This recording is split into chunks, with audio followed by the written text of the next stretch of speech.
जय श्री कृष्ण। आप सभी को ज्येष्ठ मास कृष्ण पक्ष एकादशी की ढेरों शुभकामनाएं।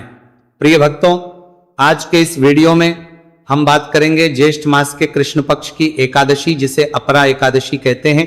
कुछ लोग इसे अचला एकादशी के नाम से भी जानते हैं। ये एकादशी मनुष्य का कल्याण करने वाली है।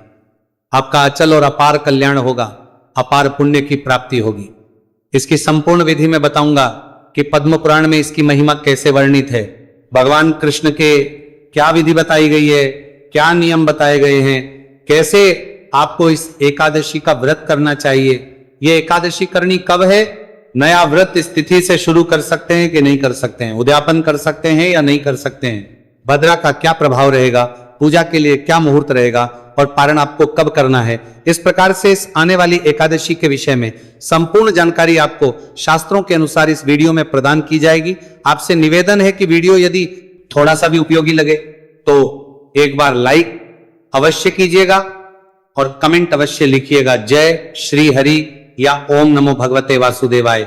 आप देख रहे हैं सनातन धर्म का संसार ज्योतिष संस्थान का प्रतिष्ठित यूट्यूब चैनल सनातन धर्म का संसार धार्मिक। अगर आप चैनल पर नए हैं तो सब्सक्राइब कीजिएगा, बेल आइकॉन को अवश्य प्रेस कीजिएगा, तभी आपको हमारे सारे वीडियो प्राप्त होंगे, अन्यथा आपसे जानकारी छूट जाएगी।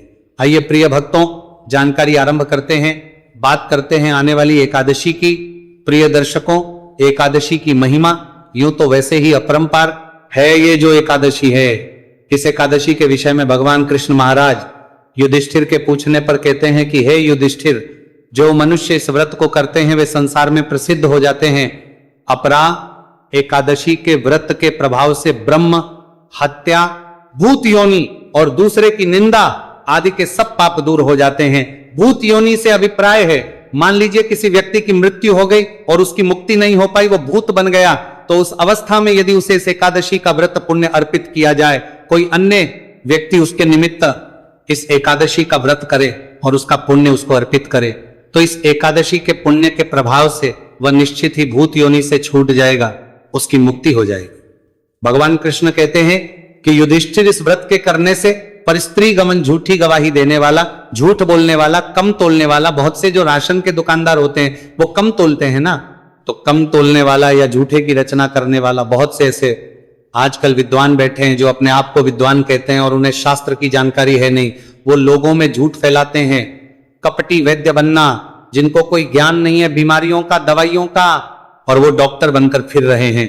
ये बहुत बड़े बड़े पाप हैं। इस एकादशी के व्रत को करने से इन सभी के पापों का नाश हो जाता है। यहां तक कि जो क्षत्रिय युद्ध में पीठ दिखाकर भाग गया हो, उसका का पाप है, वो भी इस एकादशी के प्रभाव से नष्ट हो जाता है। इसीलिए ये एकादशी का व्रत सभी को करना चाहिए। ये पापों का नाश करती है और मनुष्य को धन धान की प्राप्ति कराती है। भगवान कृष्ण कहते हैं कि हे युधिष्ठिर, जो फल मनुष्य को तीनों पुष्कर में कार्तिक पूर्णिमा को स्नान करने से प्राप्त होता है, 3 पुष्कर कहे गए हैं, और तीनों पुष्कर में जाके जब कार्तिक पूर्णिमा पर मनुष्य स्नान करता है, उससे जो पुण्य प्राप्त होता है उतना पुण्य एकादशी का व्रत करने से प्राप्त हो जाता है। या मनुष्य गंगा तट पर जाए और गंगा तट पर जाकर पितरों को पिंडदान करे, उससे जो पुण्य प्राप्त होगा वह आपको इस एकादशी के व्रत के द्वारा घर बैठे प्राप्त हो सकता है।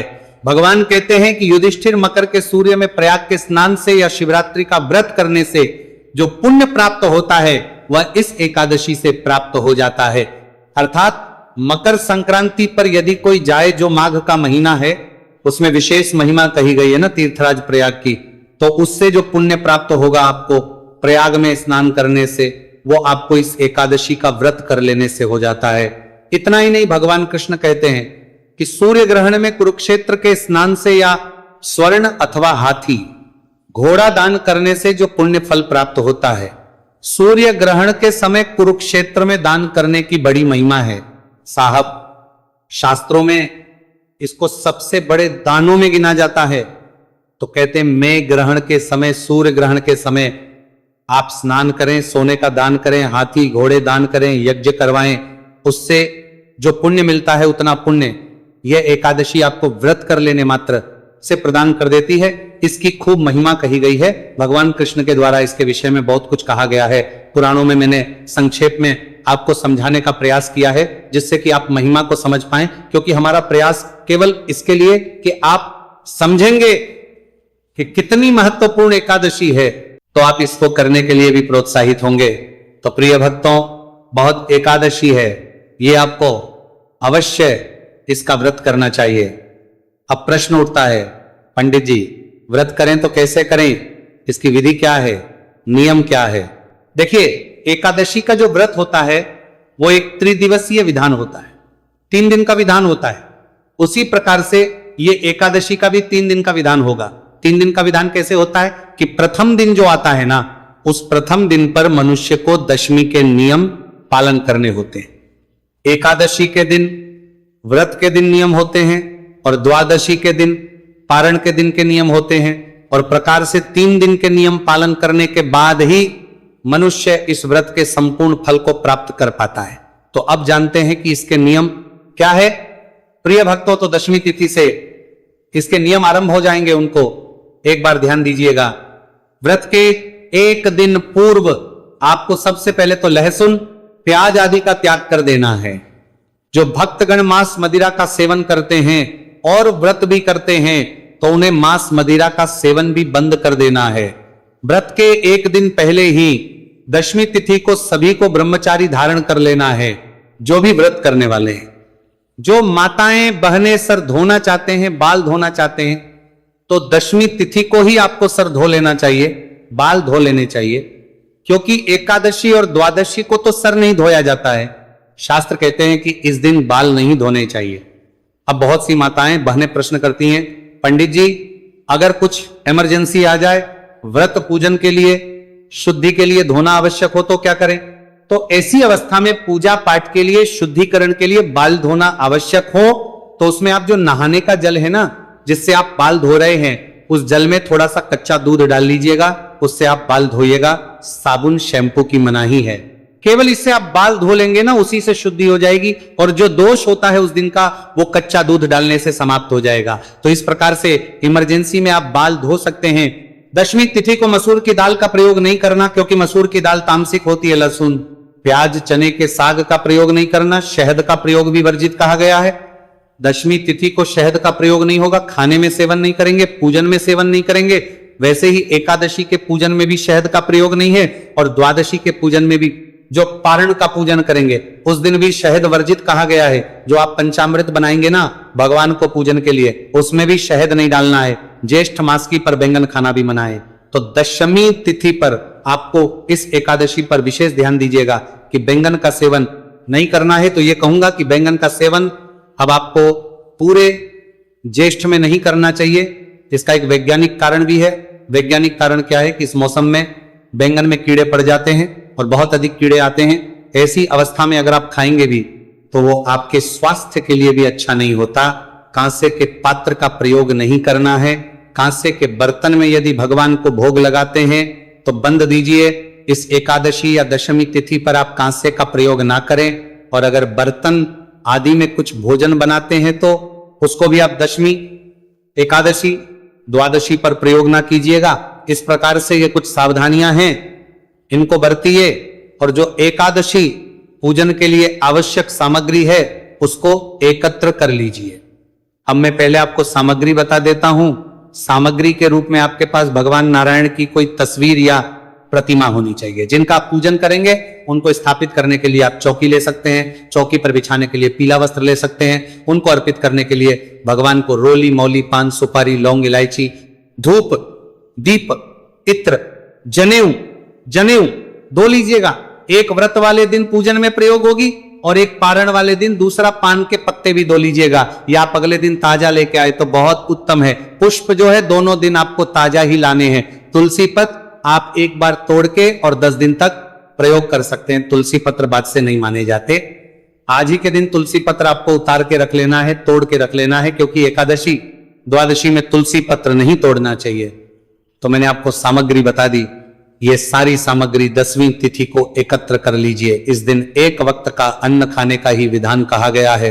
तो प्रयास करके आप एक बार ही अन्न खाइए। और अगर किसी से ना हो तो फिर आप 2 सेती का, किसी से ना हो, बार खा सकते हैं। नियम एक बार का है, परंतु ये अपनी शारीरिक क्षमता के अनुसार आप निर्णय लीजिएगा। इस प्रकार रात्रि के समय दंत धावन करके सोइए, जिससे कि मुंह में किसी भी अन्न का दाना ना रहे। अगले दिन सूर्योदय से पहले उठ जाइए। उठने के बाद स्नान आदि करिए। ध्यान दीजिए कि इस दिन दातुन का प्रयोग नहीं कर सकते हैं, और जो मंजन और टूथपेस्ट आप प्रयोग करते हैं ना, उनमें भी नमक आता है या केमिकल आता है, तो उनका प्रयोग भी ना करें। अगर व्रत वाला मंजन आपके पास है तो उसका प्रयोग आप कर सकते हैं। स्नान आदि करके स्वच्छ वस्त्र धारण करके तुलसी माता को जल दीजिए, पीपल देवता को जल दीजिए, सूर्य भगवान को अवश्य जल दीजिए ज्येष्ठ मास है। और उसके बाद जो आपका पूजा स्थल, वहां पर सारी सामग्री एकत्र करके पूजन के लिए बैठ जाइए। एक लोटा लीजिए तांबे का, उसमें पहले थोड़ा सा गंगा जल भरिए, फिर शुद्ध जल भरिए और पूर्व दिशा की ओर या उत्तर दिशा की ओर मुख करके बैठिए। सामने चौकी आदि सामान को रखिए और सबसे पहले उस स्थान के शुद्धिकरण के लिए और सामग्री के पवित्रीकरण के लिए लोटे में जो जल भरा है फूल के माध्यम से, उस जल के छींटे सामग्री और उस स्थान पर छींटे दीजिए, जिससे कि स्थान भी पवित्र हो और सामग्री भी शुद्ध हो जाए। ओम अपवित्र पवित्रो व सर्वावस्था गतोपि वा यह स्मरित पुंडरीकाक्षम सबाह्याभ्यंतर शुचिय। इस प्रकार से जल छींटे दीजिए। अपने स्थान को पवित्र किया है, सामग्री को शुद्ध किया है। आप चौकी लगाइए, चौकी पर पीला वस्त्र बिछाइए। भगवान नारायण की जो भी तस्वीर या प्रतिमा आपके पास है उसको विराजमान कीजिए। उनके सामने घी का दिया रखिए। घी का दिया भगवान के सीधे हाथ की ओर रहेगा। उसके विपरीत दिशा में धूप रखेंगे, और यदि तेल का दिया जला रहे तो आप उल्टे हाथ की ओर तेल का दिया रखेंगे, उसकी विपरीत दिशा में धूप रखेंगे। इस प्रकार स्थापना करें। आप चाहे तो गणेश जी को भी विराजमान कर सकते हैं, अन्यथा हम आरंभ में ही उनका स्मरण करके पूजन आरंभ कर सकते हैं। स्थापना करने के बाद लोटे में जो जल लिया है उसी में से थोड़ा सा जल किसी अन्य पात्र में ले लीजिए, किसी कटोरी में, किसी गिलास में। वो आपके अपने हाथ धोने के लिए और आचमनी आदि के लिए प्रयोग होगा।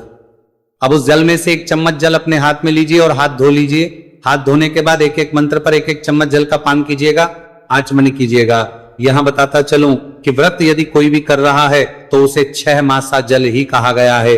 शास्त्रों में 6 मासा जल ही लेना चाहिए। आज मणि में इससे अधिक नहीं। इसका अभिप्राय है कि 2-2 बूंद आप 3 बार में लेंगे तो 6 मासा जल हो जाएगा। इतना ही जल आप एक मंत्र पे लीजिएगा। ओम माधवाय नमः जल लीजिए, पी जाइए। ओम केशवाय नमः जल लीजिए, सीधे हाथ पे पी जाइए। ओम नारायणाय नमः जल लीजिए, पी जाइए। ओम ऋषि केशाय नमो नमः हस्तो प्रक्षालन नमः, हाथ धो लीजिए। हाथ धो के अपने तिलक कीजिए, मौली बांधिए और अब आप दीप प्रज्वलन करेंगे। हम मंत्र पढ़ते हैं। शुभम करोति कल्याणम आरोग्यम धन संपदा शत्रु बुद्धि विनाशाय दीप ज्योतिर्नमो चस्तुते। दीप प्रज्वलन कीजिए, धूप प्रज्वलित कीजिए। दीप और धूप जलाने के बाद व्रत पूजन का संकल्प करेंगे। संकल्प करने के लिए सीधे हाथ पर जल लीजिए। वह तो पुष्प रखिए, दक्षिणा जो भी रखना चाहे वो रख सकते हैं। 3 बार बोलिए ओम श्री विष्णु, ओम श्री विष्णु, ओम श्री विष्णु। अपना नाम, अपना जिस स्थान पर बैठकर संकल्प कर रहे हैं वहां का मकान नंबर, क्षेत्र का नाम, शहर का नाम, ज्येष्ठ माह से कृष्ण पक्ष एकादशी प्राप्ति प्राप्त भगवान नारायण एकादशी विष्णु, और वह संकल्प भगवान के चरणों में अर्पित कर दीजिए। ऐसे संकल्प करने के बाद अब आप भगवान का पूजन करेंगे। भगवान को उपाध्याय अर्पित कराएंगे, स्नान के कराएंगे, पंचामृत से स्नान कराएंगे, फिर सदियों तक स्नान होगा। तदुपरांत वस्त्र के रूप में मौली अर्पित कीजिएगा। वस्त्र अर्पित करने के बाद तिलक कीजिए, कुमारी से तिलक कीजिए, पुष्प अर्पित कीजिए, माला है तो माला पहनाइए, धूप दिखाइएगा, दीप दिखाइएगा। नैवेद्य के रूप में जो भी आपके पास फल मिठाई है वो अर्पित कीजिए। तांबुल अर्पित कीजिए। तांबुल पान का पत्ता लीजिए, उस पे 2 लौंग, 2 इलायची, 1 सुपारी रखिएगा और वहां अर्पित कीजिएगा। फिर दक्षिण अर्पित कीजिए, हाथ जोड़ के नमस्कार कीजिए। ये पूजन कर लेने के बाद और फिर आप कथा श्रवण करेंगे। पूजा की संपूर्ण विधि मंत्र सहित मैं आपके लिए एकादशी से 2 दिन पहले अपलोड करता हूं। प्रत्येक एकादशी पर इस बार भी मिल जाएगी, क्योंकि यहां मंत्र सहित पूरा पूजन कराऊंगा। तो बहुत लंबा वीडियो हो जाएगा, तो वहां से आप पूजा विधि का वीडियो देख के आराम से पूजन कर सकते हैं, क्योंकि मैं बड़ी सरल विधि से और प्रेम से समय दे के आराम से आपका पूजन कराता हूं। वीडियो आप चला लीजिएगा और पूरा पूजन आपका हो जाएगा। जैसे बोलते जाऊं वैसे करते जाइएगा, आपका विधि विधान से हो जाएगा। उस वीडियो का लाभ आपको अवश्य लेना चाहिए। इसके बाद आपने कथा सुननी है और शस्त्र नाम विष्णु शास्त्रा नाम सुनना है, फिर आरती करनी है। आरती आदि करके ब्राह्मण को दान दक्षिणा आदि देके फिर नियम अनुसार दिन व्यतीत कीजिए। नियम अनुसार अर्थात ब्रह्मचर्य का पालन करना, किसी के प्रति वैर भाव नहीं रखना, किसी को अशोभनीय अशुद्ध शब्द अपशब्द प्रयोग नहीं करना, शांतचित रहते हुए दिन को व्यतीत कीजिए। सायंकाल को कीर्तन की महिमा है तो कीर्तन कीजिएगा।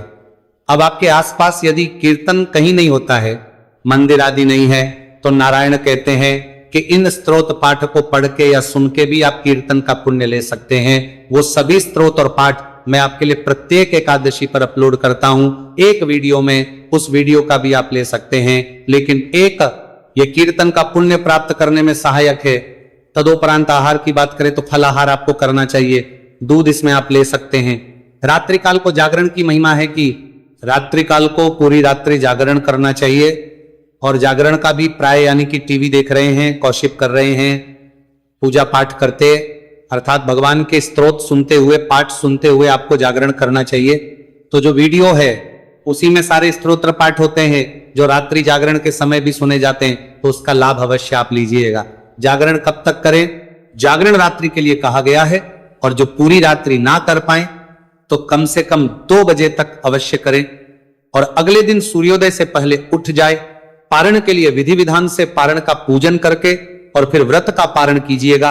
पारण के लिए अलग नियम होते हैं, वो मैं पारण के वीडियो में आपको प्रत्येक एकादशी पर बता देता हूं। पारण के वीडियो से उसकी सहायता से आप अपना पारण कर सकते हैं विधि विधान से, क्योंकि पारण महत्वपूर्ण है। पारण सही प्रकार से ना किया जाए तो शास्त्र कहते हैं कि आपका 70% पुण्य नष्ट हो जाता है। प्रश्न उठता है कि यह व्रत करना कब और पालन करना कब है। प्रिय भक्तों, ये एकादशी तिथि शुरू हो रही है 12 तारीख की दोपहर को 2:52 पर और 13 तारीख को दोपहर को 1:29 पर एकादशी समाप्त हो जाएगी। उदया तिथिमान का महत्व अधिक होता है इसमें, और द्वादशी युग का श्रेष्ठ व्रत होता है, इसीलिए 13 तारीख को व्रत किया जाएगा। चावल ना खाने का नियम 12 तारीख से ही मान्य होगा। 13 तारीख को पूजा की बात करते हैं। पूजा कब करनी है? बुधवार का दिन रहेगा 13 तारीख को, और इस दिन पूजा के 5:40 से और 8:38 तक का समय उत्तम रहेगा। भद्रा की बात करें तो इस दिन भद्रा का कोई प्रभाव नहीं है, इसीलिए आप अपने अनुसार पूजा पाठ कर सकते हैं। ध्यान दीजिए कि पारण जो है वो 14 तारीख को होगा, और पारण सुबह 5:36 से और 8:30 तक किया जा सकता है। यह थी जानकारी एकादशी के विषय में। जानकारी थोड़ी भी अच्छी लगी हो तो लाइक अवश्य कीजिएगा। चैनल पर नए हैं तो सब्सक्राइब करते जाइएगा। भगवान सब पर कृपा करे। हरे कृष्णा।